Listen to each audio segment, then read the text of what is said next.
মরুভূমি দেশ সৌদি আরবে শৈত্যপ্রবাহ ধেয়ে আসছে বলে সতর্কতা দিয়েছে দেশটির আবহাওয়া দপ্তর ন্যাশনাল সেন্টার ফর মেটেরোলজি। শুক্রবার ১৩ ডিসেম্বর প্রকাশিত পূর্বাভাসে এনসিএম জানিয়েছে, শনিবার ১৪ ডিসেম্বর অথবা রোববার থেকে সৌদিতে শৈত্যপ্রবাহ শুরু হতে পারে এবং তাপমাত্রা শূন্যের নিচে -৩ ডিগ্রি সেলসিয়াসে নেমে যাওয়ার আশঙ্কা রয়েছে।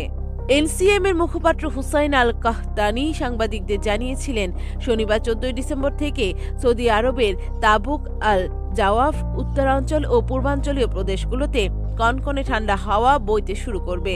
এর ফলে এসব অঞ্চলের তাপমাত্রা -৩ ডিগ্রিতে নেমে যেতে পারে।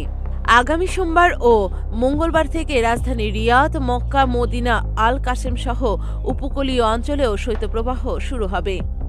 তবে এসব এলাকায় তাপমাত্রা ২ ডিগ্রি থেকে ৫ ডিগ্রি সেলসিয়াসের মধ্যে থাকবে। এনসিএম সতর্ক করেছে, শীতের কনকনে বাতাস এবং ঝোড়ো হাওয়ার কারণে বিভিন্ন এলাকায় ঝড়ের আশঙ্কা রয়েছে।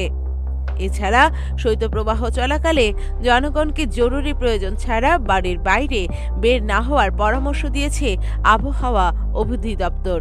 ঠান্ডা থেকে বাঁচতে প্রয়োজনীয় ব্যবস্থা গ্রহণ এবং সৌদি সরকারের নির্দেশনা মেনে চলতে জনগণকে আহ্বান করা হয়েছে।